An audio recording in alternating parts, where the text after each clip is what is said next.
En- Oi, Midian.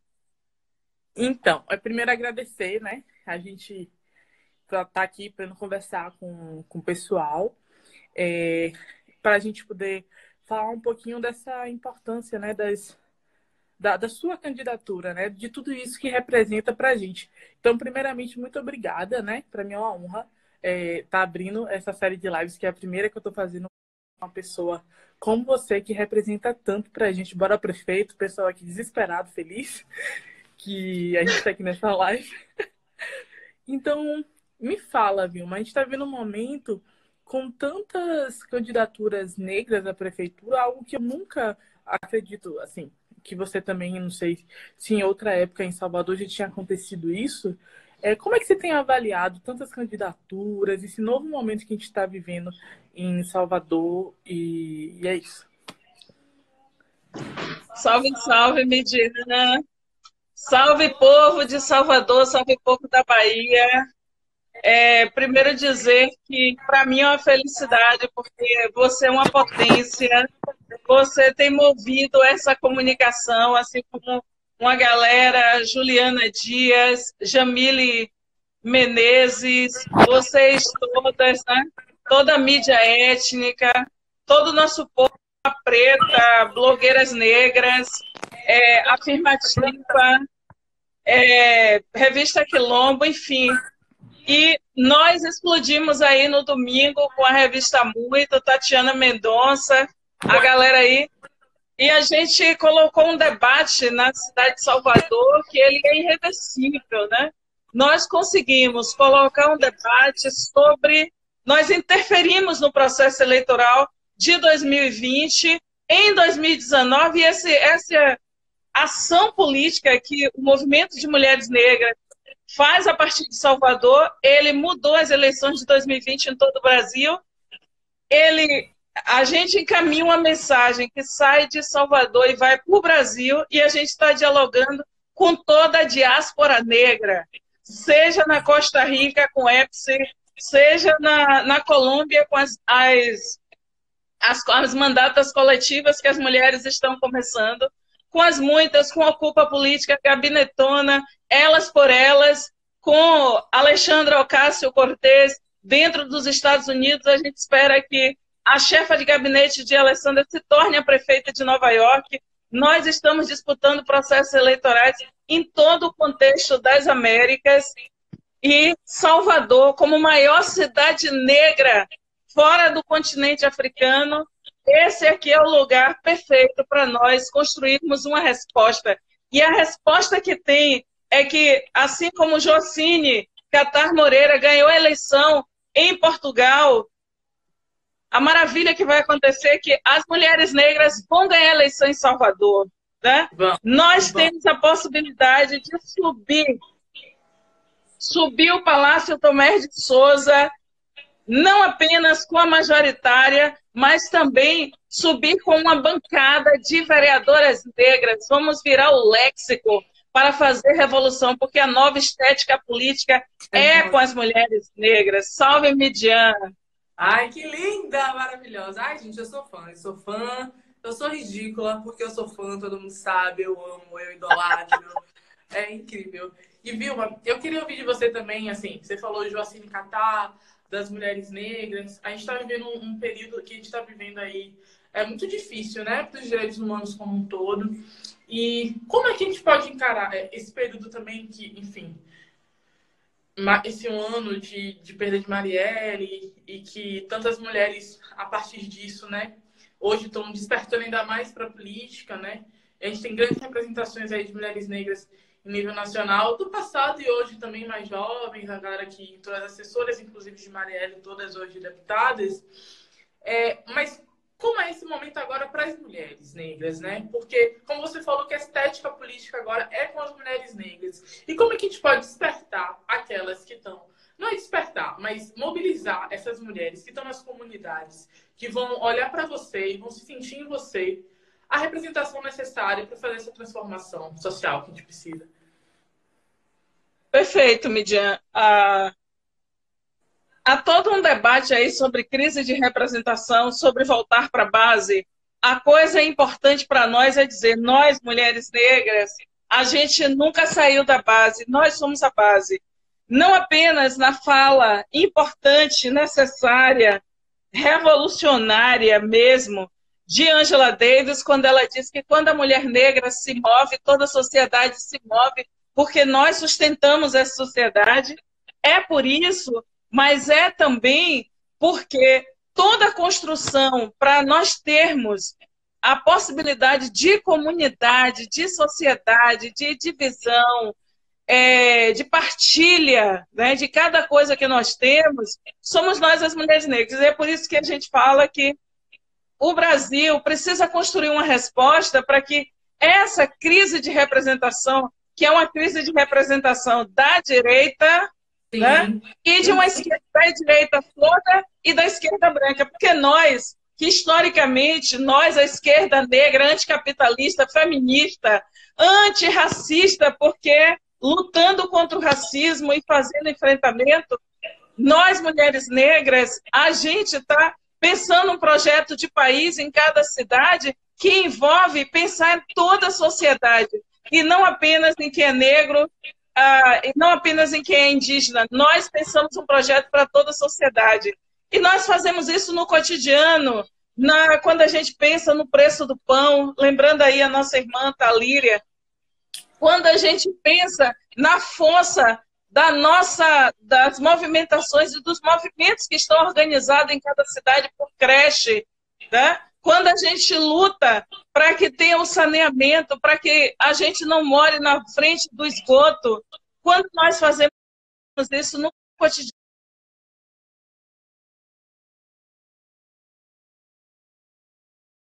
organizando luta, fazendo creche comunitária, uma tomando conta do filho da outra, quando uma dá o copo de açúcar, empresta o meio quilo de feijão de uma casa para outra, a gente já está fazendo isso. Quando uma vai para um trabalho bastante precário e que a gente diz, não, você vai, eu vou olhar seu filho para que você vá, né? A gente diz, poxa, preciso ter creche noturna, como nos disse Marielle Franco, é preciso ter creche noturna para que essa mulher vá em paz terminar o ensino médio e entrar na universidade, porque para nós esse ainda é tudo a primeira vez, né? Então, nós, mulheres negras, nós somos o centro da organização das nossas comunidades e, ao mesmo tempo, nós organizamos toda a sociedade. E aí eu quero lembrar a Luísa Bairros, quando ela escreveu Nossos Feminismos Revisitado, né? Ela estava nos dizendo, assim como Patrícia Ripolis, que nós estamos num lugar em que nós olhamos para toda a sociedade, nós observando todos os problemas que estão na sociedade, que nós olhamos do fundo das cozinhas, nós olhamos dos lugares que o racismo nos impôs, e olhar desses lugares dá para a gente ver muito melhor. Nós estamos falando de revolução política numa sociedade em que como é possível desenvolver deixando 50 milhões de pessoas para trás? E esses 50 milhões somos nós, mulheres negras. Como é possível desenvolver deixando 100 milhões para trás, que é a comunidade negra? Né? Não é possível. Então, nós contamos também com as mulheres brancas antirracistas, nós contamos com o feminismo antirracista, nós contamos com homens brancos que sabem que a escravização negra lhe garantiu secularmente privilégio e que eles sabem, os que são antirracistas, que não concordam com essa ordem colonial que está em carne viva na cidade de Salvador, uma cidade com 85% de negros e negras e comandado por uma minoria branca, manter tudo como está aqui. Se faz política até a página 3, porque se passar para a página 4, alcança a população negra, pois nós sonhamos que a política alcance a página 13, que a política alcance a página 50, alcance a página 12. Nós queremos que a política nos alcance, que a política chegue até a página 85, 85% de negros e negras. Isso para a gente é muito importante. Uma sociedade que dialogue novamente com Milton Santos. E que sociedade é esta?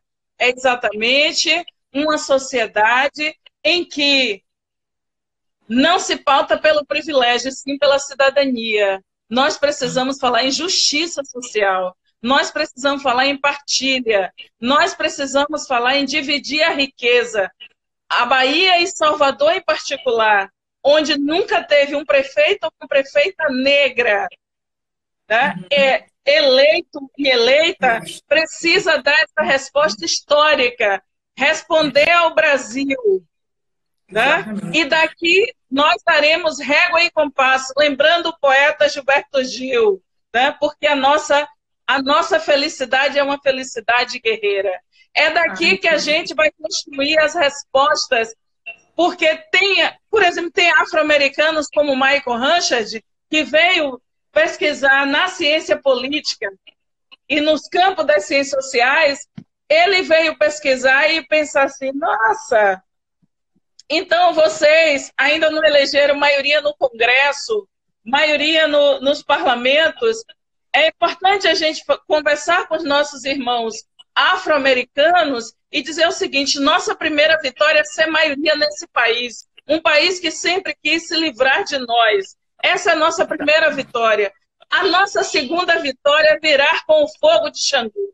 A nossa segunda vitória virar com a nossa virada no poder formal, institucional, onde a gente ousa propor, disputar cargos executivos dentro da lógica partidária conservadora e que aí perpassa pelo conjunto dos partidos no Brasil. Para eles e elas, né, está pacificado. Olha, as negras, elas podem concorrer a um cargo parlamentar. Nós desafiamos. 2 de julho de 2019 virou o Brasil. Tá? 2 de julho de 2019 mudou o Brasil para sempre. Nós não vamos mais. Eles agora estão correndo para responder a uma bancada do xadrez que eles dominaram até o dia 1º de julho de 2019. A partir do dia 2 de julho, nós estamos no comando do tabuleiro de xadrez. E nós não vamos recuar. Porque se poder é bom, a gente aprendeu com o MNU em 1978. Se poder é bom, povo negro, exercer poder é fundamental. E nós não queremos poder sem poder. Perfeito, Vilma. Você realmente é incrível, né? E quando você fala, dá vontade de a gente pegar a peixeira e sair fazendo a revolução. Você é muito incrível. É motivador, assim, sabe? Transforma... Eu acho muito engraçado que tem várias pessoas que eu conheço, quando vão falar da primeira vez que te viram falar, elas falam com o olho brilhando, como se tivesse despertado dentro delas uma sensação de que é possível fazer uma transformação, né? E eu acho que é isso que é você pra gente, quando a gente escuta. Eu lembro também da primeira vez que eu te vi, e eu lembro quando eu pensava assim, ai, essa mulher vai me conhecer um dia. Não, eu quero ser migração, essa criatura aí não é daqui, é de outro lugar. E essa possibilidade de ter uma pessoa como você, como referência pra gente, para transformar essa cidade que ainda é tão horrenda, né? É uma cidade que é de muito amor, de muito afeto, mas que nos castiga muito. A população negra da cidade sofre demais. A gente que trabalha com a política sobre drogas, com essa perspectiva da justiça, a gente sabe que o cotidiano, quem está na ponta, quem está lá, lidando com as pessoas que estão em contexto de rua, somos nossas famílias, são nossos irmãos, nossos tios, nossas primas, nossas mães que estão lá. Quando a gente escuta você, a gente vê que é possível mudar. E só pode mudar a partir daquilo que nos representa, de quem nos representa. E você representa tudo isso, né? Quando eu postei para você o parabéns do seu aniversário, a escorpiana que todos e todas respeitam, né? Vilma Reis, parabéns, né? Dando parabéns ao vivo. Foi lindo! Foi lindo. Foi, porque é isso, entendeu? Uma mulher que tem uma trajetória, que foi de Salvador para Nazaré das Farinhas para poder estudar, né? Que foi criada pela avó, pela família, e que traz em toda a sua história uma visão muito geral, que vai além de Salvador, vai para o Estado. E quando você se torna ouvidora geral também, ouvidora cidadã da Defensoria Pública, é um marco porque você transforma as ouvidorias de todo o país. Você conseguiu mover todo o país. Você se tornou uma referência para as ouvidorias de todo o país. Então, assim, você barril. Agora eu queria aproveitar para poder falar aqui algumas perguntas que o pessoal está mandando, né? Agradecer aqui a participação de várias pessoas. Tiago Zedich, tem a Érica, tem a Monique Evelyn. Ai, gente, tem tanta gente bacana. Maria Paula. Eita, povo que eu adoro, viu? Pessoas maravilhosas. Povo que eu adoro. Tiago fez uma pergunta, eu vou ler aqui as perguntas. Tiago fez uma pergunta primeiro sobre como a gente vê essa questão das gerações nas eleições, né? A diferença como é que você vê cada geração nesse jogo da eleição. Teve um comentário também da Leidiane falando que já foi convidada para ser vereadora na cidade, mas não é a função dela, a intenção dela. Leidiane, vamos repensar isso, né? Porque se o pessoal falou, pode ser que seja e você não tá... Leidiane o quê? Leidiane, deixa eu ver aqui. Leidiane SP. Ela é de uma cidade que foi convidada para ser vereadora, mas disse que essa função ainda não é a intenção dela. Não sei. Quem sabe te vira esse jogo. Outra pergunta que veio aqui foi de Suelen. Ela é do Complexo da Maré, no Rio de Janeiro. E ela disse: e quanto à nossa apatia nas campanhas, vejo que os conservadores não se constrangem em espalhar suas fake news. Isso. Olha, eu primeiro quero me reportar à questão que Suelen está apresentando, que foi a última questão sobre as fake news. As candidaturas negras no Brasil inteiro, elas sempre enfrentaram ódio, um fenômeno que os políticos brancos enfrentaram de forma ostensiva a partir de 2010, quando se deu a primeira disputa de Dilma Rousseff, toda aquela máquina, aquela central de mentiras que Dilma Rousseff enfrentou, e toda a guerra de notícias falsas que se deu na eleição de 2014, principalmente o ataque a partir dos trabalhos da professora Leila Diniz, toda a perseguição à questão, a algumas agendas caras ao movimento feminista, como a questão do aborto, a política de drogas, a questão do encarceramento. Eu acho importante a gente enfrentar essas questões, porque nós não pretendemos virar outra coisa para disputar a eleição. Nesse ponto, nós não estamos num pragmatismo político. Então, as fake news para a gente é uma experiência que vem antes do século XXI.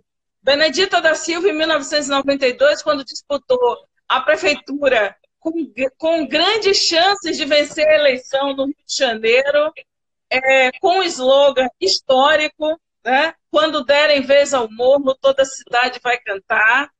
Benedita da Silva enfrentou os arrastões, toda a guerra midiática contra aquela proposição de uma candidatura majoritária. E eu acho que a minha geração, né, a gente vem para enfrentar aquela violência que Benedita enfrentou, a violência política que Luiz Alberto enfrentou aqui na Bahia, né? A violência que Cristina enfrentou em Macapá, né? Eu acho que todas essas experiências políticas que nosso povo enfrentou Brasil afora. Qual a diferença agora? É que nós temos o nosso povo nas comunicações para fazer a contraofensiva. Nós formamos gerações e gerações de jornalistas antirracistas posicionadas e posicionados para a gente enfrentar essa máquina de produzir mentiras e produzir violência racial, e produzir misoginia cruzado com violência racial, produzir LGBTfobia cruzado com violência racial. Para a gente é muito importante. Eu sou uma mulher de candomblé, e eu não vou recuar de ser uma mulher de candomblé em nome de um pragmatismo político. Então, essas questões, se os terreiros estão sendo atacados, queimados, as mães de santos sendo desrespeitadas, vilipendiadas, nós temos que aproveitar o momento da eleição para fazer enfrentamento. Se nós vivemos uma tragédia de termos uma sociedade que não deixa as pessoas trans envelhecer, nós temos que enfrentar esse debate. Exato. E daí, Tiago, eu vou para a questão que você levantou sobre esse intergeracionalidade. Um debate que foi muito levantado agora na vinda de Angela Davis, a nossa reunião com Angela Davis no Rio de Janeiro, no encontro que ela fez com as mulheres negras.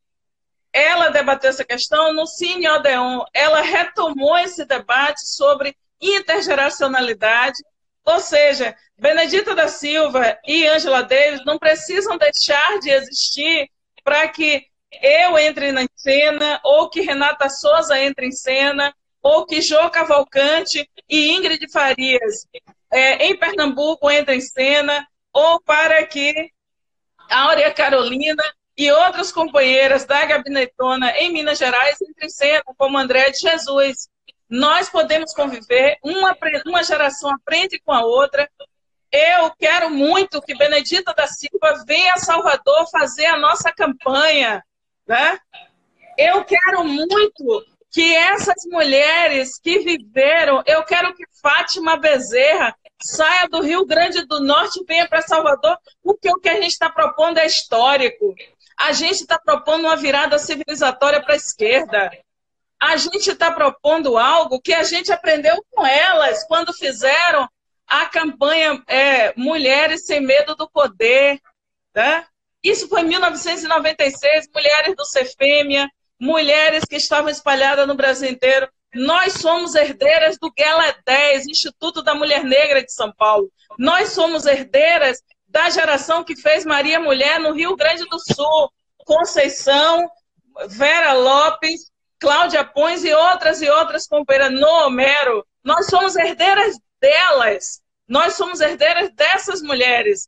Nós somos herdeiras da geração de Luísa Paz e de Creuza Oliveira em Salvador, presidente da FENATRAD e presidente do Sindoméstico Bahia. Uma mulher que disputou 8 eleições e que sabe quais são os desafios para uma mulher negra nas eleições. Então, nós somos herdeiras dessa tradição. Uma tradição que fez com que Lélia Gonzalez, em plena Constituinte, preparando o que seria a legislatura da Constituinte, que faria a Constituinte, por decisão, o MNU, naquele momento, lançou candidaturas no Brasil inteiro. Lélia Gonzalez, que não diz a ciência política feita por uma academia eurocentrada, mas Lélia Gonzalez fez história ao ter 39 mil votos no Rio de Janeiro. Né? E nossa pergunta no Fórum Marielles e esse silenciamento, porque quem fala em igualdade quer silenciamento. Não é igual para uma mulher negra ou uma mulher branca disputar a eleição. Não é igual para uma mulher negra ou uma mulher indígena disputar a eleição. Tá? Então, nos causou perplexidade que uma liderança com a potência de Marielle Franco, que teve 46.502 votos na cidade do Rio de Janeiro para compor o parlamento daquela cidade, e isso não virar notícia no mundo inteiro, porque o feito de Marielle é um feito histórico. Né? Trindade, no Piauí, que foi deputada estadual e que virou a história política do Piauí. Então, para a gente, nós temos uma longa caminhada. Então, lembrando, Luísa Barros, nós somos continuidades de Lélia Gonzalez. Nós somos as continuidades, vamos chamar Macota Faldina para esse debate. Ela nos diz que nós somos instrumento. E se nós somos instrumento, nós estamos aqui para honrar a tradição das nossas ancestrais, das que vieram antes de nós e que construíram isso que para a gente hoje, olhando para o Fórum Marielles na Bahia, né, nós temos hoje a maior escola de ciência política aberta da América Latina.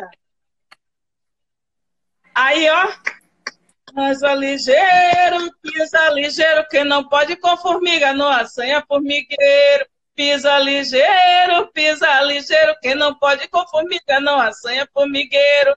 Olha, nós conduzimos a Revolução dia 1º de novembro de 1974. Hoje é 46 anos do Ileaie. Nós plantamos a liberdade na cabeça do nosso povo. E é por isso que a eleição de 2020 já começou.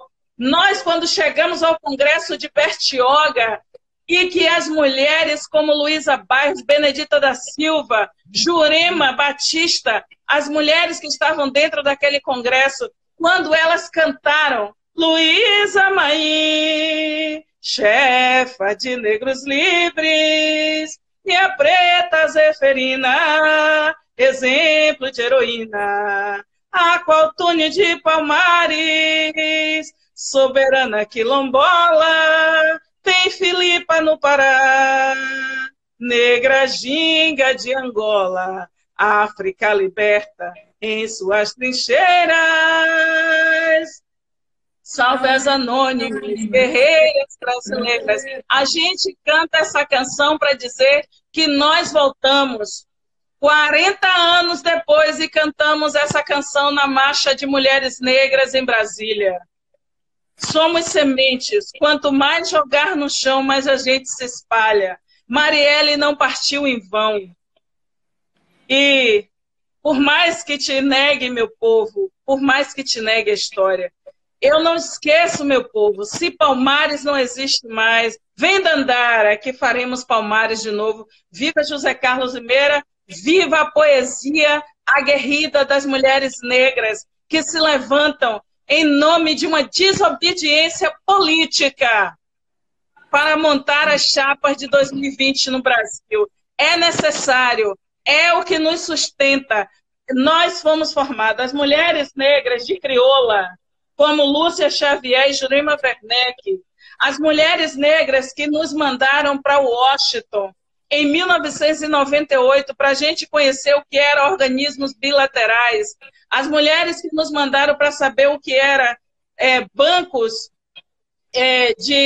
para fazer as ações multilaterais ou, né, os empréstimos que não precisavam ser devolvidos.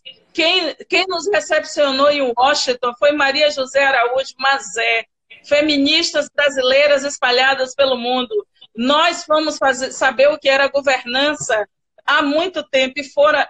Então, nós somos fruto e resposta das mulheres negras. E é isso, Midian. A experiência última aí que fiz de ser ouvidora geral da Defensoria Pública, ouvidora externa, nós entendemos que sem ouvidoria externa não há democracia na justiça e nós viramos a história do sistema de justiça nesse país quando instituímos, por força da luta, com quadros brilhantes da Defensoria, como Cléristo Cavalcante de Macedo, Firmiane Venâncio, Rafson Ximenes, Soraya Ramos, quando nós viramos o jogo e na lei orgânica instituímos 30% de cotas para enegrecer o sistema de justiça. É isso. A tarefa da nossa geração é modificar todas as instituições onde a gente pisar. Não tem volta, a gente não volta, ninguém volta para Senzala, porque entre Casagrande e Senzala a nossa alternativa sempre foi Quilombo. Sempre foi Quilombo. Então, nesse momento, a nossa emoção é dizer, dia 5 tem mobilização no Brasil inteiro em defesa da pesca artesanal, em defesa pela limpeza da costa e do litoral nordestino, que está sofrendo todo tipo de agressão neste momento. E é isso, essa é uma eleição que será atípica, porque nós vamos fazer no fogo da luta. A gente não vai recuar de defender quilombola, a gente vai continuar defendendo quilombola, pesca artesanal, defendendo nossos povos tradicionais, defendendo os terreiros, defendendo a vida e o direito da juventude negra a envelhecer nesse país, em particular nesta cidade de Salvador. Então, essa é uma eleição que só vem quem tem pauta de libertação. Quem não tem, pega a sua malinha e se sai. Porque nessa eleição só venha se estiver preparado. E esse é um projeto que a gente se coloca para interromper a hegemonia colonial que está em carne viva em nossas cidades. É muita audácia. Eles até agora decidiram tudo sem chamar as mulheres negras para a bancada. Pois nós não esperamos o convite do colonizador, porque nós lemos Audre Lorde. Não se enfrenta para derrubar a casa do colonizador usando as suas ferramentas. Então, nós estabelecemos a banca. E eles se movam, porque essa eleição, nós somos pré-candidatas espalhadas em todo o país. Não aceitamos a arrogância do colonizador, que continua se reproduzindo e apresentando projetos conservadores, atrasados, mais do mesmo, nós não aceitaremos. É isso que está em jogo em 2020. E ninguém volta para onde eles reservaram para nós. Ninguém volta. O povo, nosso povo LGBT, ninguém volta para o armário. Ninguém volta para a opressão. Viu? Porque a liberdade está em nossas mãos, em nossa mente. Perfeito. Vilma, você... É isso, né, gente? Uma aula, né? Uma aula. Aproveitem essa live, viu? Conversa. É que a gente vai, se empolga. Gente, não, incrível. Assim, tem algumas outras perguntas, mas eu vou deixar para você responder, porque, né, já tem um tempinho a gente, e depois provavelmente dessas perguntas a gente vai encaminhar para encerrar, porque também são perguntas longas. Diego Mascarenhas... Aí, vamos lembrar, Midian, vamos lembrar que São Paulo promete muita coisa. São Paulo de Érica Malunguinho, de Douglas Belchior, São Paulo, onde nosso povo da Marcha de Mulheres Negras, São Paulo do UNEAFRO, São Paulo que se mobiliza, se levanta. Salve Cristiane Gomes e todas as potências que... Bianca Santana e todo o nosso povo que se levanta. Maria José Menezes. A eleição em Salvador, assim como Rio, Pernambuco, Brasília, Porto Alegre, serão eleições nacionais. Arrasou. Salve Coalizão também, né? Coalizão Negra, que você também... Salve Coalizão Negra por Direitos. Nós estamos a caminho de um encontro de muita ação política entre nós, Brasil e diáspora, né? Pensando América Latina e Caribe. E esse é um tempo de revolução em que nós fazemos incidência política para afirmar um projeto. Nós não vamos ficar indignada com o que a gente discorda, não. A gente se movimenta para mudar o que a gente discorda. E o que a gente discorda nesse momento é a brutalidade colonial que se manifesta na hegemonia branca, conservadora, patriarcal, atrasada, que pretende continuar controlando os 34 partidos do país. Perfeito. Vilma, a gente recebeu também aqui a pergunta do Diego, que ele fala que muita gente tenta associar projetos do atual prefeito, mas aí fica a seu critério responder sobre políticas públicas de esquerda. Ele queria saber sua opinião sobre isso. Eu acho isso meio complicado, assim, de que pessoas associam os projetos do atual prefeito a políticas públicas de esquerda, mas vamos lá para escutar você. E tem outras perguntas que... Não, desculpa, rapidamente. Tem muitas outras perguntas, desculpa te cortar, que falam sobre questões gerais, pessoas que vivem com HIV/AIDS, pessoas em situação de rua. Tem muitas perguntas, então eu acho que é melhor a gente direcionar para essa, para poder fazer um encerramento, né, para ouvir você mais um pouquinho. Olha, a primeira coisa que a gente quer falar é o seguinte. A gente tem falado na necessidade a gente falou na revista muito, né, na entrevista de domingo, sobre inverter prioridades, Salvador, uma cidade que tem uma quantidade de recursos, ela tem direcionado muito dos seus recursos para determinadas áreas. A gente pensa em fortalecer áreas que são depreciadas, que estão historicamente abandonadas, e que nós sabemos que para enfrentar, por exemplo, essa lógica das políticas de drogas conservadoras que o Brasil tem, você precisa investir em determinadas áreas. Muitas cidades do mundo fizeram isso, e algumas têm se mobilizado agora para fazer. Né? Não é à toa que os projetos que vencem eleições, por exemplo, em Chicago, né?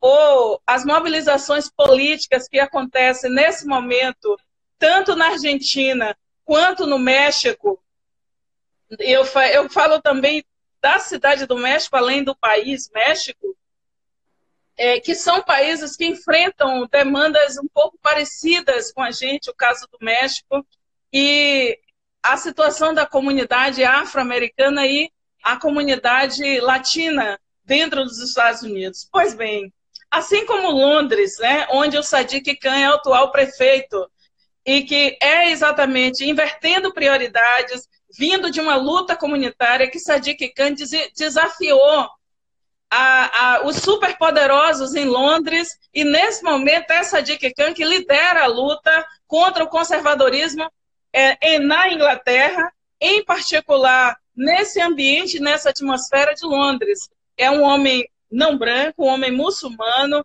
um homem que foi forjado nas bases da política que se faz nas comunidades. Então, eu penso que Salvador, não estou disposta a citar e fazer palanque e propaganda para nenhum gestor público.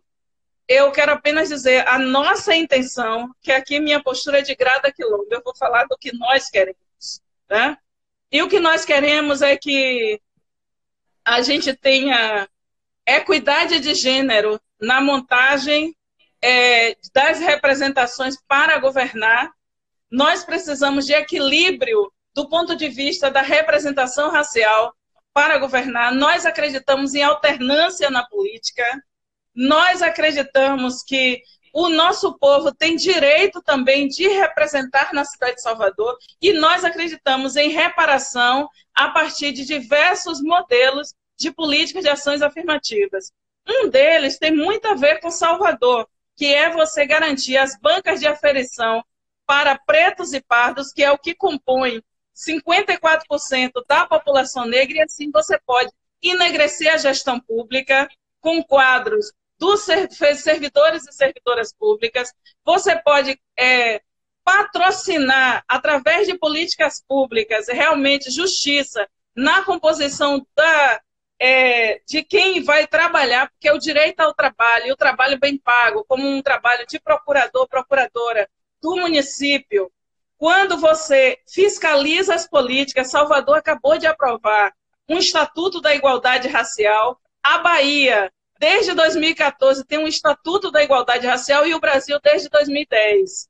Esses são instrumentos importantes que têm a ver com o que a gente assinou na Conferência de Durban, e que nós precisamos chamar os organismos bilaterais, nós precisamos chamar toda essa inteligência que está lá dentro do Sistema Nações Unidas, chamar também o empresariado e chamar, dentro do campo privado, você precisa convidar o setor bancário, o setor dos bancos, para devolver o que eles têm ganhado deliberadamente, principalmente naqueles que mais pagam impostos, que é exatamente a população negra, porque a pobreza tem cor. Isso, para a gente, é fundamental. Aí a gente pode falar, na hora de dividir a riqueza que é produzida com o carnaval, com as festas de largo, na hora da gente falar em mudar, por exemplo, coisas como o PAA, o Programa de Aquisição de Alimentos para colocar na merenda escolar, e você fazer isso da agricultura familiar, numa agricultura que está no entorno de Salvador, impulsionada por muitos municípios da sua própria região metropolitana. Isso, para a gente, é muito, muito, muito importante. E é daí que a gente vai poder começar a falar em reparação, em políticas de ações afirmativas e dentro de uma cultura de esquerda. Não nos basta copiar algumas coisas que vêm do campo da esquerda. É importante ter uma cultura de esquerda e respeitar debates com a sociedade, escutar com qualidade a sociedade, porque gestoras públicas que ouvem a sociedade na sua pluralidade e diversidade política erram menos.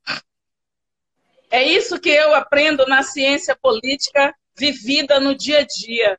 Foi isso que eu aprendi em 4 anos de defensoria. Foi isso que eu aprendi sendo professora. Foi isso que eu aprendi sendo dirigente muito jovem de um programa de extensão na Universidade Federal da Bahia, que foi o CEAFRO. Foi isso que eu aprendi sendo professora de Direitos Humanos na Tibibico.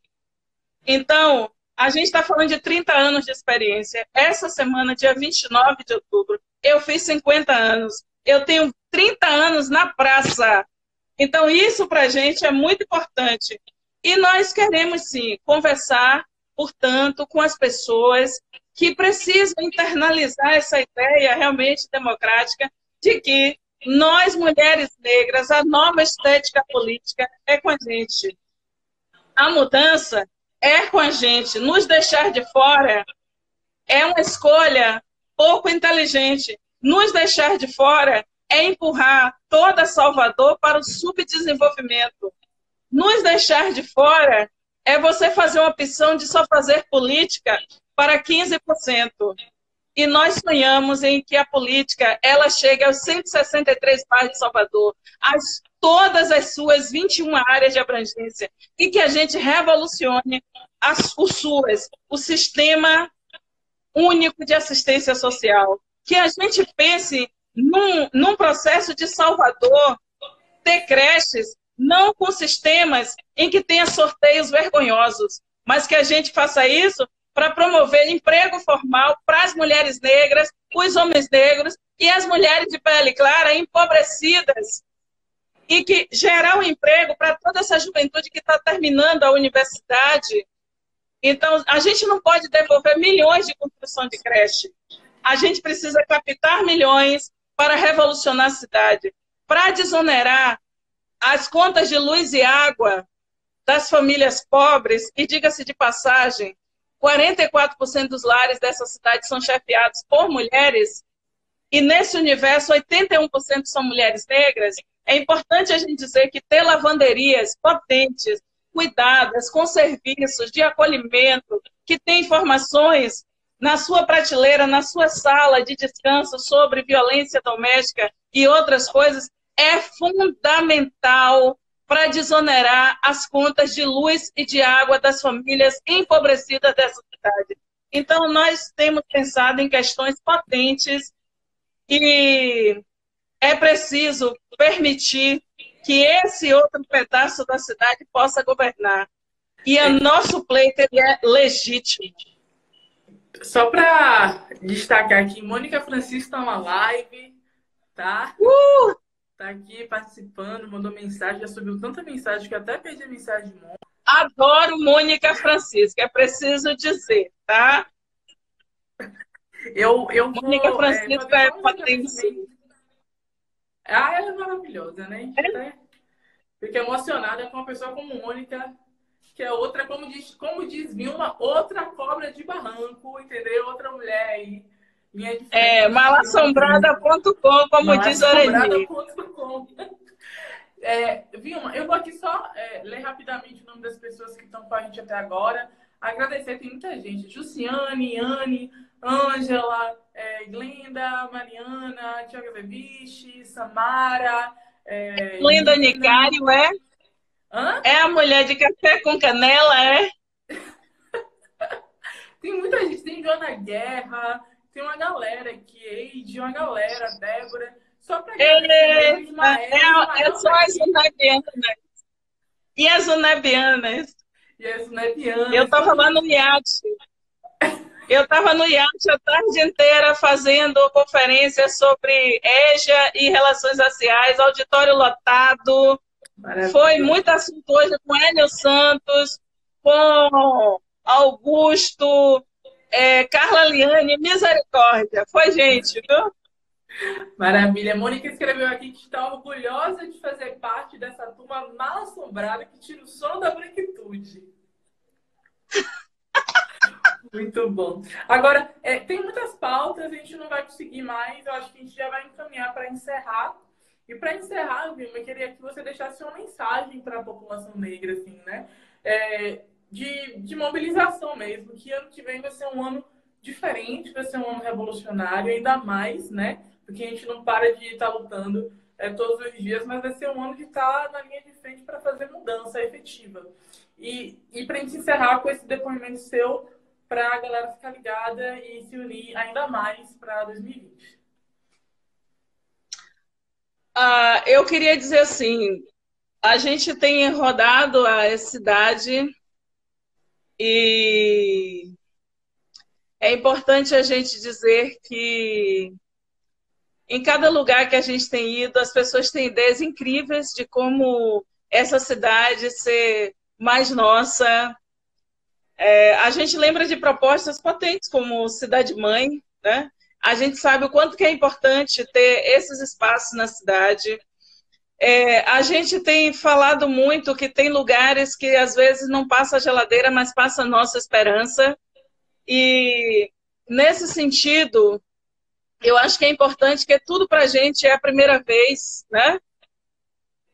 Eu ontem lá no Engenho Velho, no seminário preparatório da caminhada dos terreiros no Engenho Velho, uma Ialorixá, uma senhora, ela veio para mim e me disse: minha filha, eu estou tão feliz com esse movimento que vocês estão fazendo, porque agora nós temos em quem votar. Depois de muito tempo, eu sinto vontade de sair da minha casa para votar.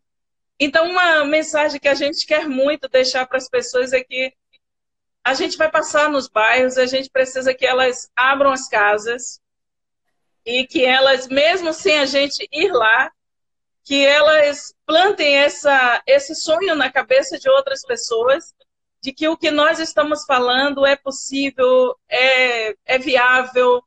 O que nós estamos falando é que quem dorme com os olhos dos outros não acorda na hora que quer, né? Então, esse sonho que essa mulher, ela me falou ontem no Engenho Velho, a gente estava fazendo seminário lá no auditório da Católica, e é um seminário que chama para a caminhada do Engenho Velho, do dia 15, todo dia 15 de novembro, os terreiros da Bahia toda se reúnem no Engenho Velho, né, com casas como a Casa Branca, o Terreiro do Cobre, o Bogum, o Tanuri Junsara, o Unzó Oniboiá, né, a casa de Mãe Aíce e a casa de minha tia Neinha, né?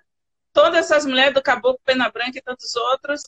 E é muito potente a caminhada do Engenho Velho e todas aquelas senhoras que estavam ontem, inclusive muitas em celebração a Macota Valdina, que partiu em março desse ano, mas ela está aqui, né, em outra dimensão, participando com a gente.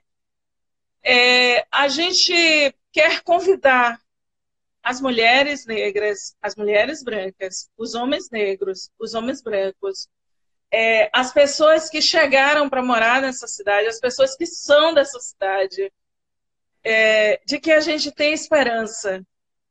Tem esperança que amanhã será um lindo dia. Amanhã vai ser um dia lindo, né? O sol vai brilhar para nosso povo na Engomadeira. O sol vai brilhar para nosso povo na Vila Moisés, no Cabula. O sol vai brilhar para nosso povo no Calabá. O sol vai brilhar para nosso povo lá nas Cajazeiras, na Feirinha.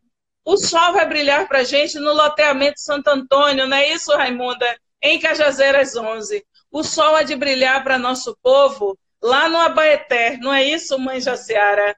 O sol há de brilhar para nosso povo na Feira de São Joaquim. porque é uma cidade que tem feira, é uma cidade que tem esperança. Na Feira do Japão, na Feira do Jardim Cruzeiro, que a nossa cidade não abra mão de ser o que ela é, historicamente, uma cidade africana, na diáspora. Tem os que lutam para desafricanizar Salvador. Mas Salvador é a nossa verdade, que mora no Bate-Folha, que mora no Afonjá, que mora no Engenho Velho, na Casa Branca do Engenho Velho. Salvador é a verdade que mora no Gantuá. Salvador é a verdade que mora no Engenho Velho da Federação.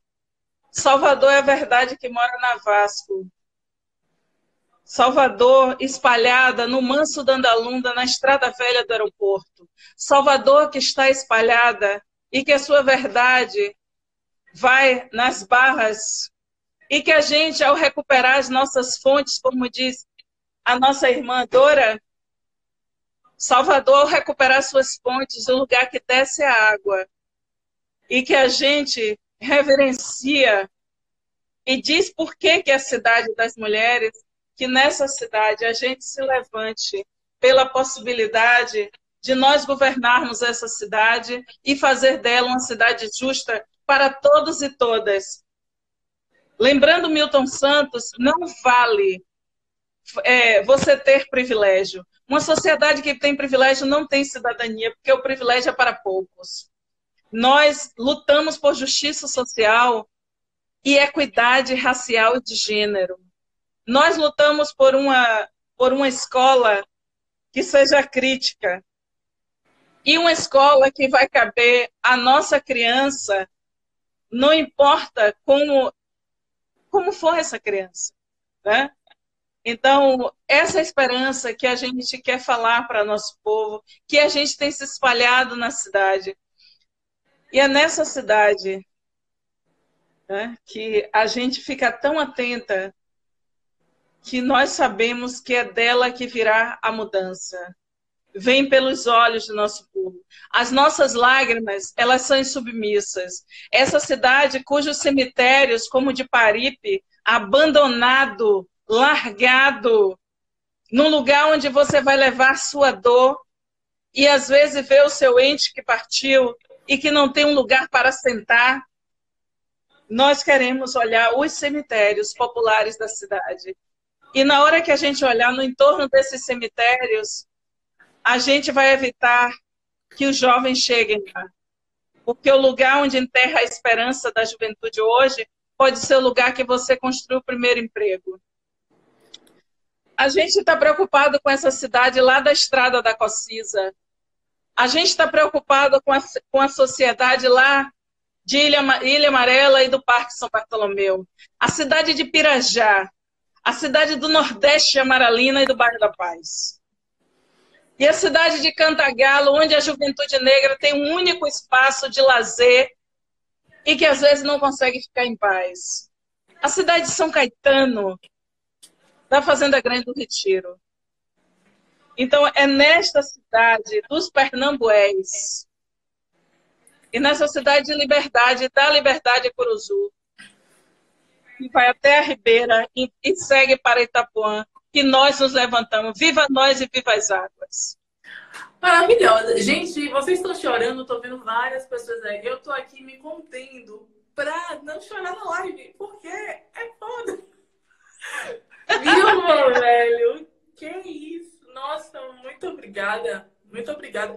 E eu concordo com o pessoal aí. Várias pessoas falaram, tem que ter live sua toda semana. Vamos montar esse canal, pelo amor de Deus. Vamos montar esse canal. Isso é muito incrível. Obrigada. Obrigada de verdade. Não tinha como começar essa série de lives sem ter você aqui para falar conosco e nos encher de esperança, né? Porque tá tão complicado, tá tão difícil. A gente tá vivendo uma era tão difícil, assim. É todo dia porrada e te ouvir é isso, né? Dá uma alegria, uma vontade de que há uma possibilidade de mudança. A gente acredita, mas ouvindo você, a gente acredita mais. Obrigada. Beijo. Tchau. Tchau. Viva nosso povo.